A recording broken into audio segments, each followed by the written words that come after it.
Have here are the results of the 2003 BBC Top Gear Motoring Survey.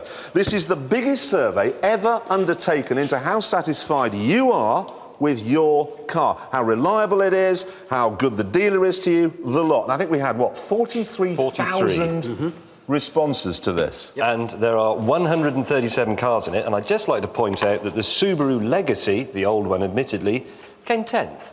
Which is very good. It's very good, but it's not surprising. What is surprising is the car that came first out of all 137. Not the Lexus? No, Lexus not always win. Not this time, because it is the Jaguar XJ. There's one over there. That's incredible. And it didn't just do well, it did astonishingly well. It got the maximum 5 points in nearly everything, apart from practicality, I think, and it got 4 in that anyway, so that's brilliant. One thing even more amazing than that, though, OK? Anyone want to hazard a guess at what came last? The least reliable, nastiest car where the dealers really hate you. Want to hazard a guess? Vauxhall? No, completely wrong. It is the Volkswagen Charan. The horrible people carrier. If only everything in life was reliable as a Volkswagen, you'd never get on another plane as long as you live. Your dog would die every 15 minutes. This whole survey throws up some fascinating stuff, like the Porsche 911, a favourite car of mine, known for its somewhat scary handling sometimes. 96% of 911 owners in this survey claim to be absolutely satisfied with their car's handling, which is very good. It leaves 4%, and they probably were entirely satisfied with the handling of their 911 right up until they hit the tree. Then they changed it. Yeah, but think of it this way. The people who got their bone marrow and their eyes are very satisfied with the handling of the 911. Let's just run this one round the room. Let's just find out. What do you drive, sir? 355. A Ferrari. Yeah. There's an interesting statistic on Ferrari. What is it, James? 90% of people who said they had a Ferrari were lying.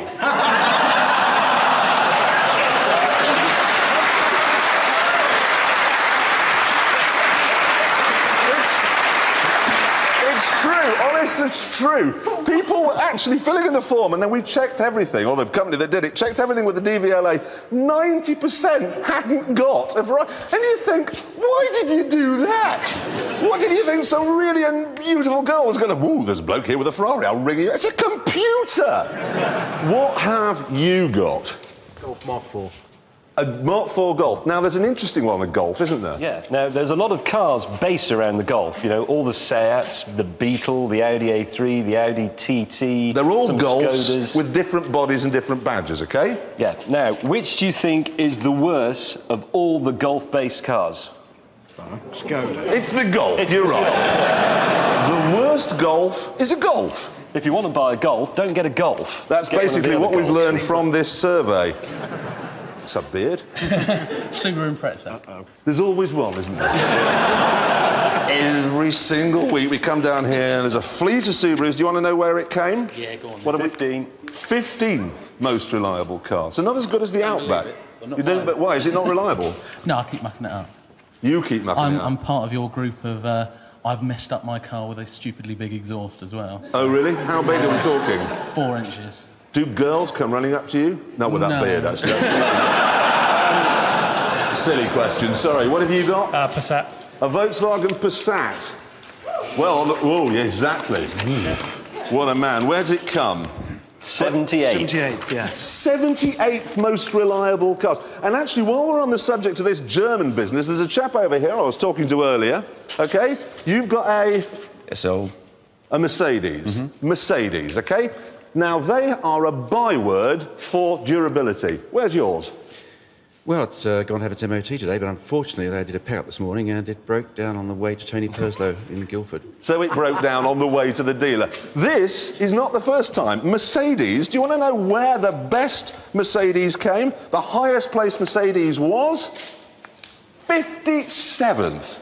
And if you look at the bottom 10 or 11 places, OK, the bottom 10 or 11, that's where you normally find the Alphas and the Renaults and the Citroens. You find the M-Class, the A-Class and the C-Class, all sitting in there. If you want to find out how your car did, all of these results are on our website, which you can find on on a computer, I suppose, at work tomorrow. And now, ladies and gentlemen, the moment you've been waiting for all year. The results of the Top Gear 2004 Motoring Survey. Absolutely. Now, this is... Oh, please. I don't know what they are yet. This is the biggest survey of its type. Now, we can tell you how fast a car is and how it handles. The important thing is only you can tell us how satisfied you are with a car, what it's like to live with, and that's exactly what you've done. And the most satisfying car on sale in Britain today, it scores top marks in pretty much everything, is the Honda S2000. It is, I know. Well, Jeremy likes it. Well, Jeremy loves it. yeah, I mean, that's all well and good. OK, that's a success story. But let's look at the other end of the scale where the interesting stuff is. 142 cars, is it? 142 Yes. cars in the list. Who wants to know what was bottom? Which is the least satisfying car owned in this country today? Anybody want to hazard a guess? What do you think would come up? Ford Fiesta? What? Subarus don't break. They just go on forever and ever. Fiat Panda. There's none left. Oh, you mean the new one? I don't think anybody knows yet. Shall I tell you? I'll tell you. It's a Mercedes M-Class. It's that. This is it. Here it is. You voted for this as the least satisfying car. Actually, for Mercedes, the whole thing was a bit of a disaster because they have 6 of their cars in the bottom third of the survey. And what you told us was it's not so much the cars, they're all right, they've got their problems. It's the dealers. You go in to have them fixed and you're let down, you don't get the service you want. So, Mercedes, you've been told. Now, an interesting thing about the bottom 10 is that 7 of them are French. And this survey also shows us that 7 out of the 10 worst-smelling cars in Britain are French. But I don't... What do you mean, I don't get that. No, it's because they don't wash. No, Their but I cars, mean, is this just what they smell like when they're new? It's what the inside of the car smells like when they're new. And if it's French, frankly, it smells of merde. I can tell you, if you actually look at the top, towards the top of the list, so we're being positive again, there are, what, 7 Japanese cars? 7 Japanese in the top Which is 10. not a big surprise. 2 Skodas, again, perhaps not a surprise now. Anybody want to hazard a guess what the second-placed car, the second most satisfying car to own is? Hyundai. Whoa. And Lexus. Oh, God. Good guess. They don't break, but you wish they would. I can tell you, the second most satisfying car was the Jaguar XJ. I mean, that's not bad for Jag. Ah, but is it? You see, because last year the XJ came first. Yeah, yes. Which means it's now twice as bad. Because it's second. But, in its favour, it has been voted Britain's best-smelling new car. OK, what I've got here are the results of the Top Gear survey. Now, this is the biggest motoring survey ever undertaken in the civilised world. 76,000 of you wrote in to tell us what your cars are like to own. I'm going to start at the bottom, that's more interesting. Third from bottom, in 157th place, from France, it's the Renault Espace. OK, second from bottom, from France, it's the Peugeot 307. And in last place, the least satisfying car that you can own, from France, the Peugeot 807. Yes. Yes. Yeah, it is. Well, I don't clap. I really wouldn't clap. Obviously, we did contact Peugeot, and, you know, they were going to send one to us, but then we think they must have guessed why we wanted one here, and they said, no, overnight it had an accident. Yeah. So we've replaced it with this bucket of horse manure. Yeah. Because that's kind of what it's like, really. Yeah. And that's the thing, really, about this survey. We can tell you what a car is like to drive. And the 807 is like that to drive. It is, absolutely. But you have to tell us kind of what they're like to own. Precisely. Hang on, I've just noticed something here. Of the bottom 13 cars in this survey, 10 of them are French. 10? 10. Yeah, that's probably why they're burning so many in Paris at the moment.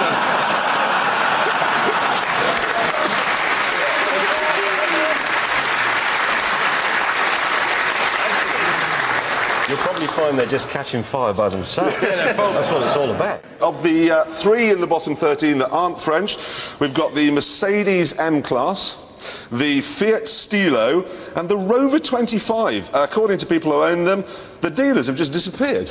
just... And if you ring the factory, the phone just rings and rings, no one picks it up, you know. That's just rude. It is just rude. Come on, Rover, butt your ideas Pull up, your finger really. out. Pull your- Answer the phone.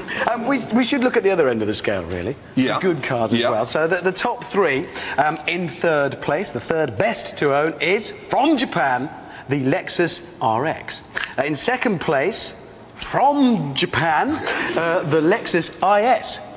And in first place, the best car you can buy and own in Britain today, from Japan, it is... Is it by any happy chance the Honda S2000? Yes, it is! Yes. The car that Jeremy Yes. constantly It's the says best car. it's the best sports car, is the winner. I've been banging on about that for years, about that's the best sports car, and now you've proved me right. It doesn't say it's the best sports car, it says it's the doesn't most actually. reliable. Exactly, and who buys a sports car to be reluctant?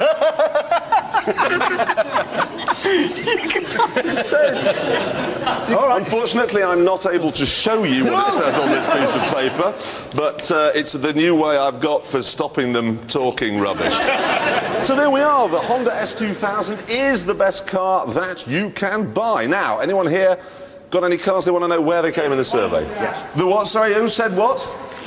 The Deo Matiz was 131st most satisfying car in Britain today. And not only that, it's rubbish. We've really got a Matiz. Hold on a minute, I've just got to come and meet you. You've got a Deo Matiz. Did have Matiz. Do you want to know what that failed on? What? Everything. Everything. Handling, engine, reliability, custom, every single aspect of colour, the lot. Was that your experience of it? It were good. It wasn't. It wasn't. 76,000 people disagree with you. How do you feel now? Right, anyone else? A C-Class Mercedes? I don't need to look, but it comes very low down. C-Class? 115. 150. Has it been rubbish? No, superb. A satisfied Mercedes customer? Superb vehicle. In the immortal words of Basil Fawlty, we're to have him stuffed. That fell down on, again, everything. Really would do. Reliability, engine, gearbox, the electrics, the customer service, comfort, practicality. The Customer service is poor. Oh, finally, we're getting there. So it's poor. Yeah, poor. But you don't mind that. You spent, how much did you spend on it? 25,000. £25,000. You get poor customer service and you say it's excellent. Good. Anyone else? Junior X type. You just look up Mondeo, it's exactly the same. 41. 41? Was that good? Has yours been good? Yeah. It's only about a month old. Brilliant. No, they aren't bad, actually. I do like the four-wheel drive estate. Have you got one of those? Yes. Have you? Yes, did have. Damn, I was rather hoping you'd say no. I'm going to mock. Now, if you want to see where your car has come on this survey, it's on the internet. But unfortunately, due to the unique way the BBC is funded and organised, it's not on our website. No, this is slightly awkward. It's a commercial thing. But put it this way. If you went to Google and let's say you put in, I don't know, top, maybe gear, and perhaps survey, you'd find it quite... You'd find it, we just can't say what the name of it is. And I'm sorry about that. But anyway, if you do that, you will be able to find out whether the car you're planning on buying is good or French. We have the results of the Top Gear survey. This is where you tell us what it's like to own various cars. 56,000 of you responded. We're very grateful to you all. And I'm delighted to say that the most satisfying car that you can own, according to the people who actually own it, not just test drive it, is a car I've championed for years, the Honda S2000 again. No. And what do you say is the best small sports car? BMW Z4. Which came 62nd. And you, Porsche Boxster, as I yes. recall, you say that's better than the Honda. That was 43rd. Oh, dear. Speaking of which, how are the electric windows in your Porsche Boxster? Fine. Still broken? No, they work. I'm not always in it when they work. Yeah, he's normally... he's very often in bed when they work. Well, maybe. But my other car, the Fiat Panda, I think I'm right in saying... What's funny about it? No, you couldn't be more right. He does have a Fiat Panda, and you're right, James, it was in the top 10 with all the Skodas. What people are saying here is that it was better than they thought it was going to be. Yes. Which is like buying a ton of manure. It doesn't smell that bad, actually. To be honest, I am quite surprised by it because it's fun to drive, it's well made, it's economical, it looks good. It says all of that in the magazine bump, but it also says that people claimed it was predictably slow. Which it is, It is. Why don't you tell the ladies and gentlemen what happened when we all met up the other day to go on a shoot, met at the hotel, we had to go to location, you turned up in your... I had an Aston that day and you had a 911. Yeah. Well, all right, but in fairness, I had only picked it up that morning and it only had 8 miles on the clock and I didn't know what all the knobs and things did yet. What do you mean? There's only 2 knobs in it. Well, 3 if you count the one who bought it. It's a simple car. Anyway, I said, look, I haven't got a map. Can I just follow you? And they said, yes, of course you can. Come on, off we go. And they went off at 120 miles an hour. You should have bought a faster car, then you could have kept up. You used it as an excuse last night to fondle my leg. Rubbish, rubbish. I'll tell you. He said, I'll give you a lift to the pub. And we got into a fit panic. He kept saying, stop touching me. You can't not touch someone. No. It's like sharing a bath with somebody. Get on the back of my horse, but don't touch me. He exploited the diminutive size of my Panda to sit there going, oh, I'm terribly sorry. Can I just get back to this list, OK, of the I want to give you the bottom 6, the 6 least reliable cars that you can buy. See if you can spot a trend here. 6 from last, Peugeot 407, Citroën C8, Renault Megane, Peugeot 307, Renault Espace, Peugeot 807. They're all French. I know. French have got better things to do than go around making cars. That's what it basically was. Pardon? What? Well, France is a lovely country. Hang on. Come on. Hang on. Where does Kristin Scott Thomas live? Paris. That might have something to do with your son's spirited defence of France. No, because I've always liked France. This is pathetic. I don't know why you're laughing. You'd be exactly the same if Graham Norton was coming on.